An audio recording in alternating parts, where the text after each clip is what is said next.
Nomor 1. Bulukumba merupakan sebuah kabupaten dengan wilayah yang sangat luas, yakni mencapai 1540,58 km persegi dengan jumlah penduduk sebesar 418.326 jiwa yang tercatat pada tahun 2019 yang lalu.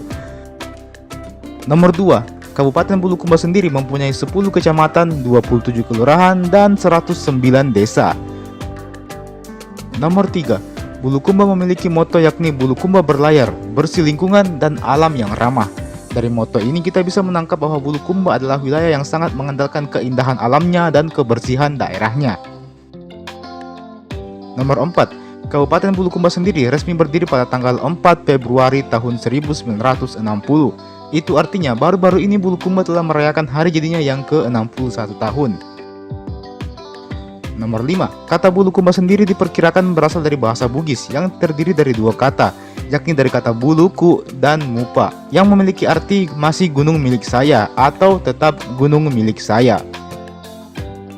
Nomor 6. Mitos kata Bulukumba sendiri diperkirakan muncul pada abad ke-17 Masehi ketika terjadi perang saudara antara kerajaan Goa dan kerajaan Bone di pantai Tanah Kongkong. Kala itu terjadi perdebatan antara siapa yang berhak memiliki daerah yang disebut Bangkeng Kuki, yang merupakan barisan lereng bukit dari Gunung Lompo Batang. Kala itu pihak kerajaan Bone bersikeras mempertahankan wilayah tersebut. Dari peristiwa itu tercetuslah istilah Bulukumupa yang kemudian mengalami perubahan kata menjadi Bulukumba. Nomor 7. Di Bulukumba terdapat sebuah suku yang bernama suku Kajang. Suku Kajang adalah suku yang memegang erat budaya nenek moyang mereka sejak dulu, sehingga keotentikan budaya mereka masih sangat terasa sampai saat ini. Inilah yang membuat suku Kajang banyak menarik wisatawan untuk datang berkunjung dan melihat secara langsung seperti apa kebudayaan dari suku yang satu ini. Nomor 8. Suku Kajang dikenal pula dengan warna pakaiannya yang serba hitam. Makna dari warna hitam itu sendiri adalah kesamaan di mata Sang Pencipta. Pun halnya apabila kita ingin berkunjung, maka kita juga harus mengenakan pakaian yang serba hitam. Nomor 9. Suku Kajang dikenal menggunakan bahasa Makassar dengan dialek Konjo. Nomor 10. Apa itu Konjo? Konjo adalah salah satu suku yang paling banyak mendiami wilayah Bulukumba. Suku Kajang sendiri juga adalah bagian dari suku Konjo. Suku Konjo sendiri dibagi ke dalam 4 kecamatan. Selain Kajang, masih ada Bonto Tiro, Bonto Bahari, dan Herlang. Nomor 11. Suku Konjo inilah yang dikenal sebagai suku yang membangun kapal pinisi, yang justru sebagian besar orang mengira bahwa kapal pinisi ini dibangun oleh orang Bugis dan Makassar, padahal yang sebenarnya membangunnya adalah orang dari suku Konjo. Nomor 12. Kapal pinisi sendiri adalah sebuah kapal layar tradisional yang umumnya digunakan untuk mencari ikan, transportasi antar pulau, mengangkut barang, dan lain-lain. Nomor 13. Kapal pinisi ini adalah kapal layar tradisional yang juga dinobatkan sebagai kapal layar tradisional terbesar yang ada di Indonesia. Nomor 14. UNESCO sendiri telah menetapkan seni pembuatan kapal pinisi sebagai karya agung warisan manusia yang lisan dan tak benda pada sesi ke-12 Komite Warisan Budaya Unik pada tanggal 7 Desember 2017.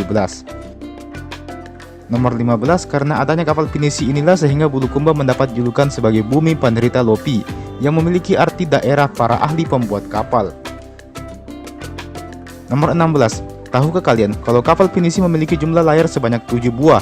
Makna 7 buah layar ini melambangkan 7 buah kecamatan yang ada di Bulukumba, meskipun sekarang telah dimekarkan menjadi 10 kecamatan. Nomor 17. Di Bulukumba sendiri terdapat tradisi bernama Anyorong Lopi, yang apabila diartikan ke dalam bahasa Indonesia adalah mendorong perahu. Anyorong Lopi sendiri adalah sebuah aktivitas mendorong perahu sebagai bentuk rasa syukur atas selesainya proses pembuatan perahu dan sebagai peresmian bahwa perahu tersebut akan digunakan untuk berlayar. Tradisi ini biasanya dilakukan oleh masyarakat yang ada di Kecamatan Bonto Bahari. Nomor 18. Kegiatan Anyorong Lopi sendiri terdiri atas 4 tahap. Tahap pertama adalah melakukan penyembelihan hewan kurban pada sore hari sebelum peluncuran perahu. Tahap kedua adalah acara syukuran yang dirangkaikan dengan acara Songkak Bala atau Tolak Bala, serta pembacaan kitab Al-Barsanji. Lalu tahap ketiga yakni pembuatan amosi atau pusat perahu. Dan tahap keempat adalah peluncuran perahu. Nomor 19. Tahukah kalian kalau kata Amatoa pada suku Kajang Amatoa memiliki arti bahasa kotor dilarang? Hal ini merujuk pada tradisi suku Kajang Amatoa yang menurut kepercayaan mereka, kata-kata kotor dan kata-kata tidak sopan itu dilarang dan tidak boleh diucapkan. Nomor 20, salah satu kelebihan yang dimiliki oleh suku Kajang adalah keahlian mereka dalam menenun, sehingga tak heran apabila menenun menjadi salah satu mata pencaharian suku Kajang selain bertani dan juga berkebun. Nomor 21, tentunya tak lengkap rasanya apabila kita membahas Bulukumba tanpa menyinggung Pantai Bira. Nah, tahukah kalian kalau Pantai Bira di Bulukumba adalah salah satu objek wisata terbaik yang ada di Indonesia? Tak heran, Pantai Bira seringkali disejajarkan dengan Pantai Kuta yang ada di Bali. Nomor 22, salah satu kelebihan dari Pantai Bira adalah pasir pantainya yang putih dan sangat bersih, sehingga tak heran kalau banyak orang yang betah berlama-lama berlarian di pantai ini. Nomor 23, selain pasir pantainya, keindahan laut Pantai Bira sendiri juga tidak dapat dipungkiri. Airnya yang jernih membuat siapapun pasti ingin langsung berenang di pantai pasir putih tersebut. Nomor 24, selain Tanjung Bira, ada juga tempat wisata lainnya, yakni Pulau Kambing dan Pulau Liukang, yang sangat cocok untuk dijadikan sebagai tempat untuk snorkeling dan diving, karena daerah ini memiliki keindahan bawah laut yang sangat menawan. Nomor 25, menurut artikel yang saya baca, biaya masuk ke Pantai Bira sendiri terbilang cukup murah, yakni sekitar Rp10.000 untuk wisatawan dalam negeri dan Rp20.000 untuk wisatawan asing. Meskipun begitu, pada hari libur biasanya tiket masuk akan mengalami peningkatan, dan itu cuma biaya masuk ya. Di luar dari itu masih ada juga biaya parkir, sewa perahu, menginap, makan, dan lain-lain. Ya, masa 10.000 untuk itu semua pasti enggak lah. Nomor 26, selain Tanjung Bira, di Bulukumba sendiri juga masih terdapat banyak pantai. Salah satunya adalah Pantai Aparalang. Dibandingkan dengan pantai-pantai lainnya, pantai ini terbilang masih baru. Meskipun begitu, keindahan pantai ini selalu disejajarkan dengan pantai-pantai yang ada di Raja Ampat. Nomor 27, selain itu ada juga Pantai Marumasa. Yang unik dari pantai ini adalah air lautnya yang jernih dan berwarna biru toska. Dan juga di pantai ini terdapat sebuah tebing yang apabila kita ke sana, maka kita akan melihat pemandangan yang sangat indah, menakjubkan, dan bikin kita tidak mau pulang ke rumah. Nomor 28, selain pantai-pantai tadi, masih ada beberapa pantai lainnya yang bisa kalian kunjungi, di antaranya Pantai Ujung Tiro, Pantai Bara, Pantai Pusa Helu, Pantai Sambuang, dan masih banyak lagi pokoknya. Nomor 29, suku Bugis dan suku Makassar adalah suku yang paling dominan mendiami daerah Bulukumba. Nomor 30, sebagai penutup, Bulukumba selain punya keindahan alam, kapal pinisi, dan keunikan suku Kajangnya, juga mempunyai kuliner yang nikmat. Beberapa kuliner dari Bulukumba antara lain bandang-bandang, bolu peca, kue uhu-uhu, dan masih banyak lagi. Beberapa artikel yang saya baca juga memasukkan coto kuda, kapurung, dan barongko dalam daftar. Namun seperti yang kita ketahui bahwa coto kuda itu dari Jeneponto, kapurung dari Palopo, dan barongko sendiri dari Makassar. Tapi meskipun begitu, Sulawesi Selatan ini adalah salah satu daerah yang memang kental akan persatuannya. Tidak masalah kamu dari kota apa, dari kabupaten mana, kamu dari suku A atau dari suku B, agamamu itu apa, karena kita semua adalah keluarga yang tinggal di tempat dan daerah yang sama, yakni di sebelah selatan Pulau Sulawesi.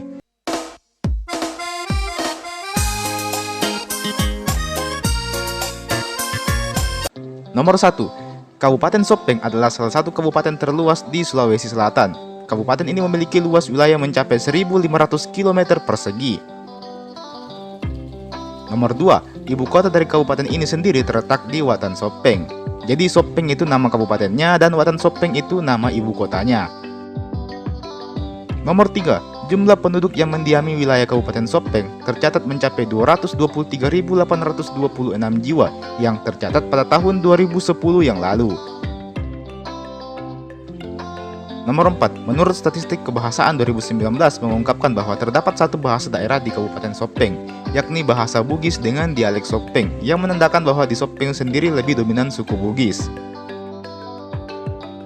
Nomor 5, tahukah kalian kalau Watan Sopeng sendiri dikenal dengan julukan Kota Kalong, yang artinya kota kelelawar.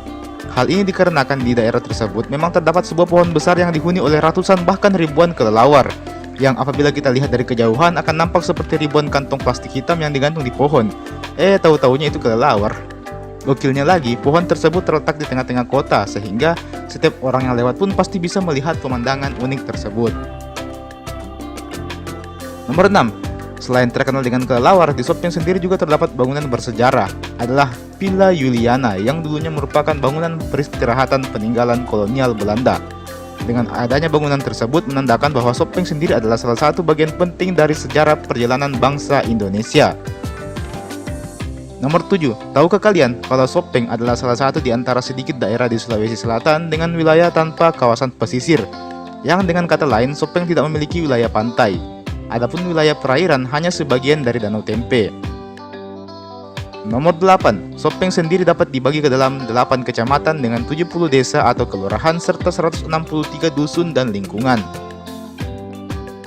Nomor 9, Mario Riawa adalah kecamatan terluas di wilayah Sopeng dengan luas mencapai 320 km persegi atau sekitar 21,3% dari luas total wilayah Kabupaten Sopeng. Nomor 10, konon katanya salah satu desa yang ada di Sopeng adalah titik tengah dari wilayah Indonesia. Adalah desa Umpungeng yang terletak di Kecamatan Lalabata.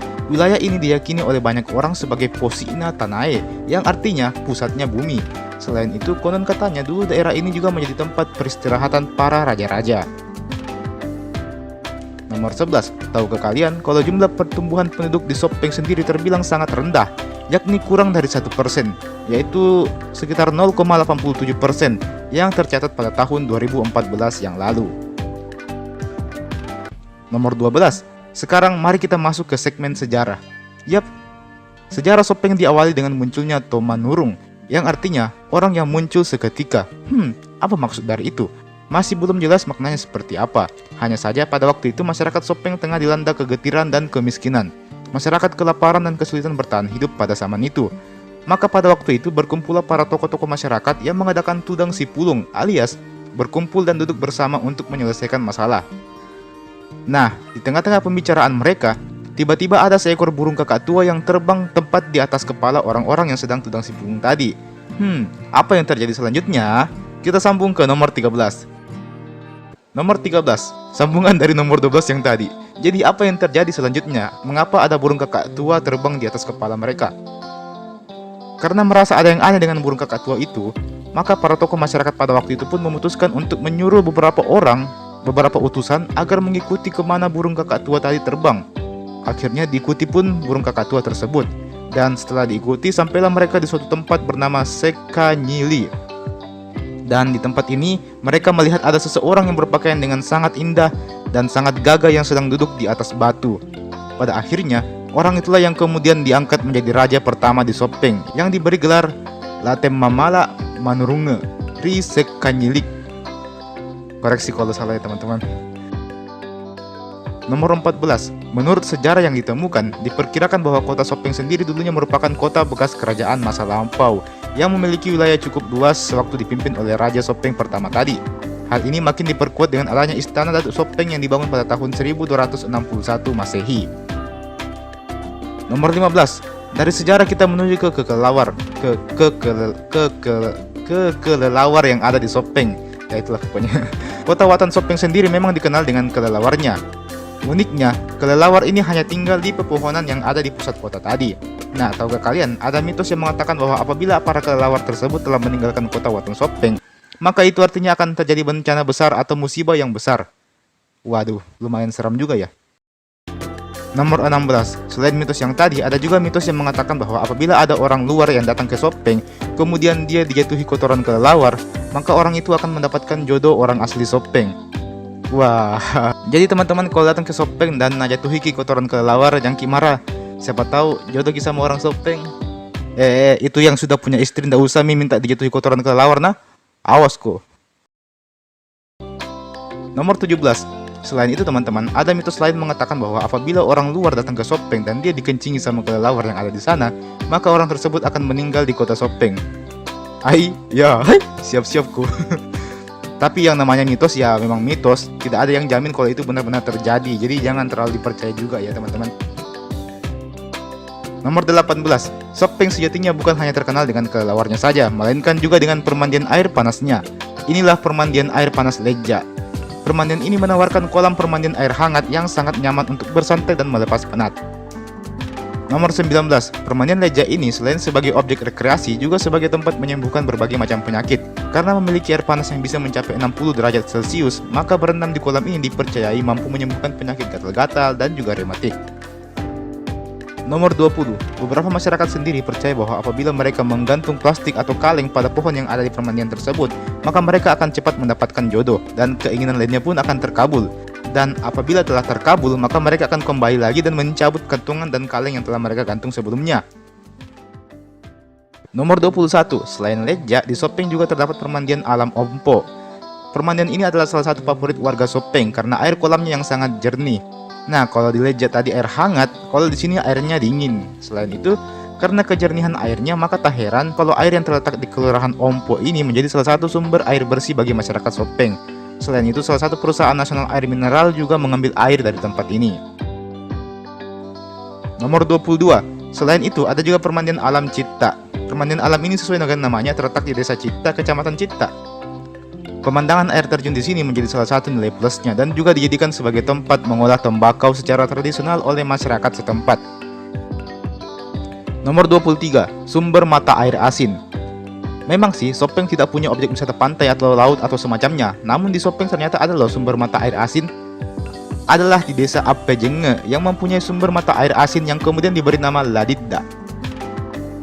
Nomor 24, masih tentang Ladidda yang tadi, dikisahkan bahwa Ladidda ini dulunya adalah sepasang suami istri yang dulunya hilang dan kemudian dikutuk menjadi batu. Itulah mengapa salah satu dari sumber mata air tersebut ada yang bentuknya menyerupai pria dan yang satunya lagi menyerupai alat wanita. Nomor 25, masih seputar Ladidda yang tadi, tahukah kalian bahwa di sumber mata air asin ini kita dilarang untuk meludah ataupun buang angin karena ditakutkan akan mendapatkan celaka apabila kita melakukannya.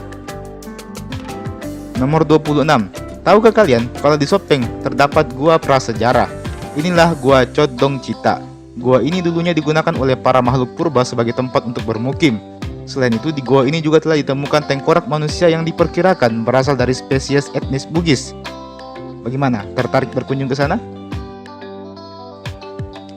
Nomor 27, di awal tadi kita sudah membahas tentang Villa Juliana. Nah, kali ini kita akan bahas lagi dengan lebih lengkap. Villa ini dikabarkan merupakan villa kembaran yang ada di Belanda. Villa ini merupakan wujud kecintaan terhadap Ratu Juliana. Dan tahukah kalian, apabila kita berkunjung ke tempat itu, maka kabarnya kita akan dibuat kesasar.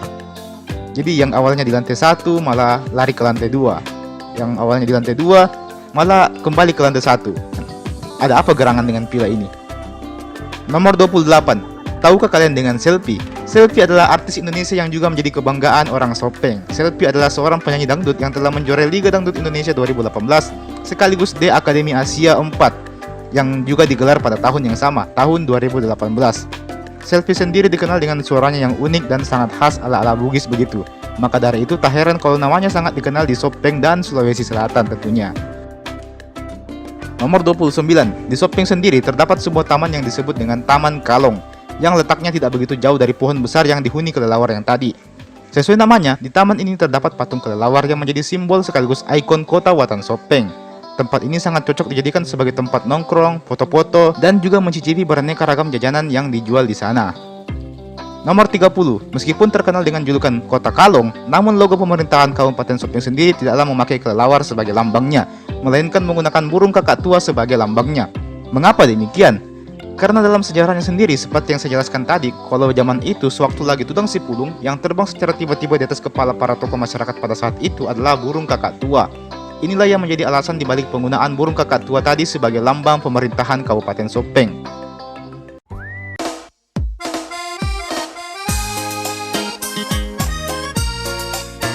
Nomor 1. Jauh sebelum Kabupaten Maros terbentuk, di Maros dulunya terdapat sebuah kerajaan bernama Marusu, yang kemudian menjadi salah satu alasan mengapa nama kabupaten ini disebut Kabupaten Maros. Nomor 2. Kabupaten Maros resmi terbentuk pada tanggal 4 Juli 1959 yang kemudian juga ditetapkan sebagai hari jadi Kabupaten Maros. Nomor 3. Kabupaten Maros memiliki luas wilayah sebesar 1619,12 km persegi dengan ibu kota yang terletak di kota Turikale. Nomor 4. Jumlah penduduk di Maros pada tahun 2019 tercatat berpenduduk sebanyak 353.121 jiwa. Nomor 5. Tahukah kalian kalau Kabupaten Maros bersama dengan Kabupaten Takalar dan Kabupaten Goa merupakan 3 wilayah yang disebut sebagai penyangga kota Makassar. Ini karena ketiga kabupaten tadi letaknya memang berbatasan langsung dengan ibu kota Makassar. Nomor 6. Tahukah kalian kalau sebenarnya Bandar Udara Internasional Sultan Hasanuddin sebenarnya berada di Kabupaten Maros dan bukan berada di Makassar? Alasan mengapa orang-orang menganggap bahwa bandara internasional tersebut berada di Makassar tidak lain dan tidak bukan karena Makassar memang lebih dikenal ketimbang Maros. Tapi itu bandara di Maros kina, di Maros, bukan di Makassar, di Maros. Nomor 7, dua suku yang paling dominan menghuni Kabupaten Maros adalah suku Bugis dan suku Makassar. Olehnya itu bahasa daerah yang dipakai di Maros hampir mirip dengan bahasanya orang Makassar, atau bahkan mungkin sama ji. Nomor 8, mari kita menuju ke pariwisata. Di Maros sendiri ada yang namanya air terjun Madenge. Air terjun Madenge ini adalah air terjun yang sumber airnya meluncur di antara dua tebing berukuran raksasa. Di antara dua tebing ini juga terdapat aliran sungai yang menjadi tempat favorit bagi para wisatawan untuk berendam, atau kalau dalam bahasa Inggris disebut dengan mandi-mandi. By the way, aliran hulu sungai ini berasal dari mata air Gunung Bulu Saraung. Nomor 9, objek wisata Rambang-Rambang. Tahukah kalian kalau objek wisata Rambang-Rambang ini telah diakui keindahannya bukan hanya di Indonesia tetapi juga di dunia. Rambang-Rambang sendiri kalau diartikan adalah awan atau kabut, sesuai dengan tempat wisatanya yang menawarkan suasana berkabut pada pagi hari. Nomor 10, tahukah kalian kalau Maros sendiri adalah daerah pusat penelitian terbesar di Indonesia Timur, utamanya pada bidang perikanan, pertanian, dan peternakan. Adalah balai penelitian tanaman sereal dan tanaman pangan yang terdapat di Turikale yang kerap kali dijadikan sebagai tempat penelitian di Kabupaten Maros. Selain itu ada juga pusat penelitian kelautan dan perikanan untuk bidang perikanan. Nomor 11, Taman Nasional Bantimurung. Saya rasa kurang lengkap kalau kita mau bahas Maros, baru tidak dikasih masuk taman yang satu ini. Taman Nasional Bantimurung adalah sebuah taman yang terletak di Kecamatan Bantimurung, Kabupaten Maros. Keunikan dari taman ini adalah adanya ratusan bahkan ribuan spesies kupu-kupu yang ada di taman ini. Hal ini menjadikan Taman Nasional Bantimurung sebagai rumah bagi ribuan spesies kupu-kupu yang tempatnya hanya ada satu di dunia, yaitu di Maros. Nomor 12, Taman Nasional Bantimurung sendiri mendapat julukan Kingdom of Butterfly. Jadi kalau di Neponto ada kota kuda, Sopeng kota kelelawar, maka Maros kota kupu-kupu. Wis, mantap. Nomor 13, selain bisa melihat berbagai macam spesies kupu-kupu, di Taman Bantimurung ini kita juga bisa menikmati sejuknya air terjun Bantimurung yang tentunya sangat digemari oleh banyak orang. Jadi kalau kesini Ki, bolehlah kita mandi-mandi di air terjunnya. Nomor 13, di Taman Nasional Bantimurung sendiri terdapat sebuah patung kupu-kupu raksasa yang menjadi penanda kalau Anda akan memasuki lokasi penangkaran kupu-kupu. Selain itu, patung ini juga kerap kali dijadikan sebagai objek swafoto oleh pengunjung. Swafoto, bahasanya bagus sekali. Maksud saya, sebagai tempat untuk selfie-selfie begitu. Nomor 14, tahukah kalian kalau kupu-kupu yang ada di Taman Nasional Bantimurung ini sebenarnya berasal dari sebuah danau yang bernama Danau Kasikebo. Kebetulan Danau Kasikebo ini dikelilingi oleh tebing-tebing yang terjal dan dihiasi dengan hamparan pasir putih di tepiannya. Danau inilah yang menjadi habitat utama dari kupu-kupu yang ada di Bantimurung ini. Nomor 15, Helena Sky Bridge, yang artinya Helena bikin jembatan di atas langit. Bercanda. Helena Sky Bridge adalah sebuah jembatan gantung yang juga masih satu lokasi dengan tempat penangkaran kupu-kupu yang ada di Bantimurung ini. Di sini kita dapat merasakan sensasi berjalan di atas ketinggian sambil melihat pemandangan Taman Nasional Bantimurung dari atas tentunya. Bagaimana? Penasaran mau mencoba? Nomor 16, biaya masuk ke Taman Nasional Bantimurung sendiri terbilang cukup murah, berkisar antara 5-20 ribuan saja, tergantung mau masuk di kawasan yang mana. Tapi untuk objek wisata kelas dunia seperti ini sih, harga tersebut masih belum seberapa ya, tergolong murah lah pokoknya. Nomor 17, Gua Leang-Leang. Selain Taman Nasional Bantimurung yang mendunia, jangan lupakan gua bersejarah yang satu ini. Buat kalian yang suka dengan sejarah, ada baiknya kalau kalian mengunjungi tempat yang satu ini. Gua Leang-Leang ini sebenarnya berdekatan dengan Taman Nasional Bantimurung, atau bahkan mungkin satu daerah ji. Gua Leang-Leang sendiri adalah tempat yang bersejarah. Diperkirakan gua ini dulunya menjadi tempat tinggal para makhluk purba yang menyerupai manusia, alias manusia purba. Hal ini dapat dibuktikan dengan adanya jejak peninggalan mereka berupa gambar, lukisan, dan cetakan tangan pada dinding gua. Bagaimana? Tertarik untuk meneliti di sana? Nomor 18, dari wisata, mari kita ke makan-makan. Di Maros sendiri juga terdapat berbagai jenis makanan yang bisa kalian coba. Salah satunya adalah palu basah. Dari gambarnya saja sudah kelihatan enak ya. Sekilas palu basah ini agak mirip dengan coto Makassar. Ya mungkin mereka memang sepupu jika Kapang. Cuman bedanya, palu basah sendiri biasanya dihidangkan dengan nasi dan bukan dengan ketupat. Selain itu juga diletakkan topping berupa telur utuh di atasnya sebagai pelengkap dan penambah cita rasa makanan khas tersebut. Aduh, saya jadi lapar. Nomor 19, roti Maros. Ayo, siapa di sini yang kalau pulang dari Makassar, oleh-olehnya roti Maros? Sebenarnya kalian pulang dari Makassar atau Maros sih? Tidak dapat dipungkiri bagi kami rakyat Sulawesi Selatan, kurang lengkap rasanya kalau pulang dari Makassar, tapi tidak membeli roti Maros. Masalahnya adalah itu kan roti Maros, bukan roti Makassar. Tentunya ini karena roti Maros sendiri juga banyak dijual di Makassar, dan kelezatan rasanya pun tidak usah diragukan lagi. Jadi wajar kalau roti Maros itu oleh-oleh wajib kalau pulang dari Makassar. Nomor 20. Ngomong-ngomong soal roti Maros sendiri adalah roti yang diproduksi masyarakat di daerah Maros dan sekitarnya. Sekilas, memang roti ini kayak adik kakak dengan roti sobek begitu, yang dibuat menyerupai otot perut pemain Smackdown.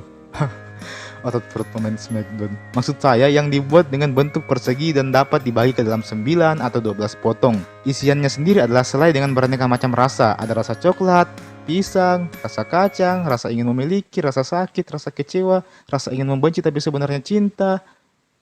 Kok naskahnya jadi gini sih?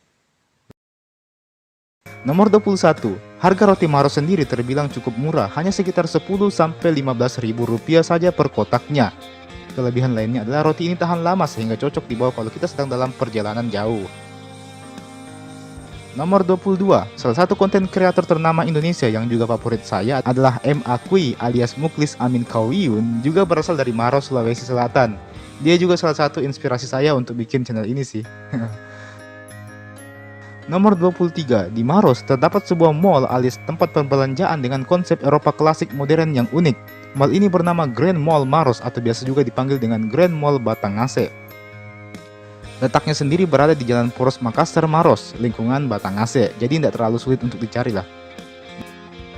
Nomor 24. Tahukah kalian kalau di Maros sebenarnya terdapat banyak sekali gua. Beberapa di antaranya adalah Gua Ambe Paco, Gua Ara, Gua Alang Berang, Gua Dinosaurus, dan masih banyak lagi. Nomor 25. Mayoritas masyarakat Maros memeluk agama Islam dengan persentase mencapai 97,95%. Selebihnya menganut agama Kristen Protestan, Kristen Katolik, Hindu, Buddha, dan lain-lain. Nomor 26. Tahukah kalian kalau ada salah satu tradisi di Maros bernama Mapadeko? Tradisi ini sudah dilaksanakan secara turun-temurun, namun sayangnya kini sudah hampir punah seiring dengan beralihnya zaman ke zaman modern. Nomor 27. Tradisi Mapadeko sendiri adalah rangkaian ritual menumbuk gabah dalam acara pesta panen atau Mapadendang yang digelar warga sebagai bentuk rasa syukur kepada Tuhan atas limpahan rezeki yang telah diberikan. Nomor 28. Meskipun kedengarannya hanyalah menumbuk gabah, namun menumbuk gabah yang saya maksud di sini bukanlah menumbuk gabah biasa, melainkan menggunakan alu atau tongkat kayu yang besar. Dan dalam proses menumbuknya, para penumbuk ini harus mampu menciptakan suara dentuman kayu yang seirama, sehingga terdengar seperti sedang bermusik begitu. Nomor 29. Menurut Detik Travel, para penumbuk yang biasa melakukan tradisi ini ternyata kebanyakan sudah berusia parubaya. Ya, sudah tua milah pokoknya. Meskipun begitu, mereka tetap terlihat kuat dan sehat. Walau kayu yang dipakai menumbuk gabah itu beratnya bisa mencapai 5 kg loh. Wow. Nomor 30. Sebagai kesimpulan, Maros adalah wilayah yang sebenarnya sangat unik. Bukan hanya sebagai penyangga ibu kota Makassar, melainkan tanpa status penyangga itu pun, sebenarnya Maros sudah punya gelarnya sendiri, seperti negeri kupu-kupu, negeri seribu gua, dan masih banyak lagi tentunya.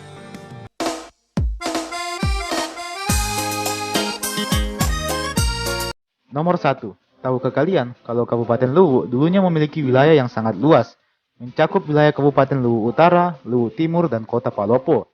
Namun setelah melalui proses penyesuaian, akhirnya dimekarkanlah Kabupaten Luwu Utara, Kabupaten Luwu Timur, dan Kota Palopo itu sendiri.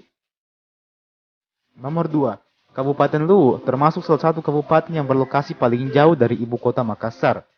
Jika dihitung, maka jarak tempuh antara kota Makassar dan Kabupaten Luwu bisa mencapai 367 km. Wow, lumayan jauh juga ya. Nomor 3. Luas wilayah Kabupaten Luwu termasuk salah satu yang paling luas di Sulawesi Selatan, dengan luas wilayah mencapai 3025 km persegi. Nomor 4. Hari jadi Kabupaten Luwu jatuh pada tanggal 23 Januari tahun 1268. Yang apabila dikalkulasikan, maka pada tahun 2021 ini, Kabupaten Luwu telah berusia sekitar 753 tahun. Wah, tentu itu bukan jumlah yang sedikit. Nomor 5. Tercatat pada tahun 2016 yang lalu, Kabupaten Luwu memiliki jumlah penduduk mencapai 395.075 jiwa. Nomor 6. Dilansir dari Tribun Timur, agama Islam merupakan agama yang paling banyak dianut oleh masyarakat di Kabupaten Luwu, dengan persentase mencapai 85,35%. Setelah Islam, ada Kristen Protestan dengan jumlah 13,47%, kemudian ada Katolik sebesar 1,17%, dan selebihnya seperti Hindu, Buddha, dan Konghucu dengan angka 0,01%. Nomor 7. Tahukah kalian, kalau dulunya yang menjadi ibu kota sekaligus pusat pemerintahan Kabupaten Luwu adalah kota Palopo. Namun sejak tahun 2006 silam, setelah dimekarkannya Palopo menjadi kota, maka ibu kota dan pusat pemerintahan Kabupaten Luwu pun telah berpindah dari Palopo ke Belopa. Nomor 8. Sekarang kita memasuki objek wisata yang ada di Kabupaten Luwu. Dimulai dari daerah Larompong, tepatnya di Temboe. Terdapat sebuah pantai pasir putih bernama Pantai Ponnori. Pantai ini dikenal dengan pasir putihnya dan memang telah menjadi salah satu objek wisata favorit bagi masyarakat di Kabupaten Luwu. Selain dilengkapi dengan sejumlah gazebo, di pantai ini kalian juga bisa bersenang-senang dengan tarif yang murah meriah. Wow, tunggu apa lagi? Mari berkunjung. Nomor 9. Masih dari Larompong, ada objek wisata lain bernama Buntu Matabing. Buntu Matabing memadukan dua objek wisata sekaligus, yakni pantai dan juga nuansa pegunungan. Objek wisata yang terletak di Desa Buntu Matabing, Kecamatan Larompong ini juga selalu menjadi tujuan wisata bagi siapapun yang mampir ke Kabupaten Luwu tentunya. Nomor 10. Dari Larompong, kita beralih ke Kecamatan Suli. Lebih tepatnya lagi di Desa Kalali Darussalam. Terdapat sebuah air terjun bernama Air Terjun Sarambu Masiang. Air terjun ini menawarkan indahnya pemandangan air terjun yang segar dan memanjakan mata. Meskipun begitu, air terjun di Sarambu Masiang ini lumayan deras. Jadi tetap berhati-hati ya apabila kalian main-main ke sana. Nomor 11. Air Terjun Sarasa. Dari pegunungan tertinggi di Sulawesi, lebih tepatnya lagi di Kecamatan Latimojong, Desa Ulu Salu. Air terjun Sarasa memang wajib disertakan dalam daftar ini. Air terjun ini tidak hanya menawarkan pemandangan air berketinggian 100 meter, tetapi juga memberikan nuansa dingin yang sangat menyegarkan. Pokoknya salah satu hal yang wajib dicoba deh kalau kalian mampir ke Latimojong. Jangan kayak saya, jauh-jauh ke Latimojong malah nggak sempat mampir ke sini. Malah curhat kan? Nomor 12. Museum Batara Guru. Sebenarnya saya bingung mau memasukkan museum ini atau tidak, mengingat lokasinya ada di kota Palopo. Tapi kalau saya tidak kasih masuk juga rasanya ada yang kurang. Karena di sini tempatnya sejarah Luwu tersimpan. Jadi, boleh kan saya kasih masuk di sini? Nah, meskipun sekarang hanya berfungsi sebagai museum saja, namun jangan salah. Dulunya museum ini adalah istana Datuk Luwu loh. Jadi bisa dibilang dulunya ini adalah istana kerajaan. Jadi tentu saja sangat wajib bagi kita untuk mengunjungi dan cari tahu sejarahnya bersama. Saksi bisu ini kau weh. Nomor 13. Tahukah kalian kalau saat ini Kabupaten Luwu dipimpin oleh Bapak Haji Basmin Matayang sebagai Bupati Luwu? Nomor 14. Tahukah kalian kalau padi merupakan sumber pertanian yang paling banyak di Kabupaten Luwu? Tercatat pada tahun 2018 yang lalu, jumlah produksi padi di Kabupaten Luwu tercatat mencapai angka 370.405 ton. Semoga terus meningkat ya setiap tahunnya. Nomor 15. Tahukah kalian kalau salah satu daerah yang paling menarik dikunjungi di Sulawesi Selatan adalah Kecamatan Latimojong? Salah satu penyebabnya tentu karena kecamatan ini terletak di pegunungan Latimojong yang notabene merupakan salah satu dari 7 gunung tertinggi yang ada di Indonesia dan merupakan yang tertinggi di Sulawesi tentunya. Maka tak heran kalau Latimojong mendapat julukan Atap Sulawesi. Nomor 16. Tahukah kalian kalau Kecamatan Latimojong sendiri adalah kecamatan terluas yang ada di Kabupaten Luwu, dengan luas mencapai 467,75 km persegi. Nomor 17. Di antara sekian banyak tempat dan daerah yang ada di Kabupaten Luwu, daerah favorit saya adalah Kecamatan Bajo dan Kecamatan Bajo Barat. Salah satu alasannya tentu karena sebagian masa kecil saya habiskan di Kecamatan Bajo. Dan bulan puasa kemarin pun saya habiskan dengan berkunjung di Desa Bonilemo yang ada di Kecamatan Bajo Barat. Nomor 18. Tahukah kalian kalau orang-orang Luwu dikenal dengan sikap ramah dan murah senyumnya, apalagi masyarakat yang ada di desa-desa. Maka jangan heran kalau kalian ke sana akan selalu disenyumi oleh warga sekitar. Itu bukan karena kalian sebenarnya adalah saudara yang tertukar ya, melainkan itu sudah menjadi budaya masyarakat sekitar. Sudah ramah, baik lagi. Nomor 19. Tahukah kalian kalau bahasa daerah yang paling sering digunakan di Kabupaten Luwu adalah bahasa Tae? Nomor 20. Tahukah kalian, ada banyak orang yang beranggapan bahwa Luwu itu termasuk ke dalam kelompok suku Bugis. Namun sebagian orang-orang Luwu sendiri menegaskan bahwa mereka bukanlah suku Bugis. Bagaimana menurut kalian? Nomor 21. Salah satu lagu yang berasal dari daerah Luwu dan cukup populer adalah lagu yang berjudul Lembata Tanah Luwu. Nomor 22. Tahukah kalian kalau Kabupaten Luwu sendiri bersama dengan Luwu Timur, Luwu Utara, dan Kota Palopo sempat membuat YouTube Rewind versi mereka sendiri. Tepatnya pada tahun 2019 kemarin. Video tersebut diupload bertepatan dengan hari jadi Tanah Luwu. Dan bahkan video tersebut turut dibintangi oleh YouTuber terkenal Maili dan stand-up komedian Ari Kriting. Wah, boleh juga ya? Nomor 23. Tahukah kalian, salah satu patung paling ikonik yang ada di Kabupaten Luwu adalah tugu yang terdapat di depan Istana Datu Luwu. Tugu tersebut berbentuk sebuah tangan yang menggenggam badik yang diarahkan ke atas, dan di bawahnya terdapat tulisan Todo Puli Temalara. Nomor 24. Tahukah kalian apa arti Todo Puli Temalara? Todo Puli Temalara sendiri dapat dimaknai sebagai keberanian untuk memperjuangkan kebenaran serta ketetapan hati yang bersungguh-sungguh. Nomor 25. Slogan Todo Puli Temalara inilah yang menjadi falsafah hidup bagi orang Bugis maupun orang Luwu. Nomor 26. Tahukah kalian kalau sebenarnya Luwu sendiri dipisahkan menjadi dua bagian secara geografis oleh kota Palopo yang letaknya memang ada di tengah-tengah Kabupaten Luwu tersebut. Daerah yang dipisah ialah Walendrang dan juga Lamasi atau biasa disingkat Walmas. Nomor 28. Salah satu buah-buahan yang paling terkenal berasal dari Kabupaten Luwu dan sekitarnya adalah buah tara. Tentu ini terdengar asing di telinga kalian. Sekilas, tara mirip cempedak dengan ukuran seperti pepaya, tapi memiliki kulit seperti rambutan. Rasanya pun sangat manis dan bikin siapapun pasti ketagihan dengan buah ini. Nomor 29. Selain buah tara, makanan khas lainnya dari daerah Luwu adalah paco dan lawa. Paco sendiri adalah ikan mentah yang sebenarnya direbus setengah matang sih, dan ditambahkan cuka, perasan jeruk nipis, dan bumbu-bumbu yang lain. Sekilas mirip dengan sashimi, tapi punya rasa yang enak tentunya, sekaligus menyegarkan. Selain itu, ada juga lawak yang terbuat dari jantung pisang dan kelapa yang kadang juga menggunakan ikan. Nomor 30. Dan makanan terakhir yang lumayan populer di Luwu tidak lain dan tidak bukan adalah kapurung. Apa jadinya Luwu tanpa kapurung? Pasti kurang menarik. Meskipun kapurung sebenarnya berasal dari daerah Palopo, namun makanan dari sagu ini memiliki kaitan yang erat dengan budaya dan makanan orang Luwu.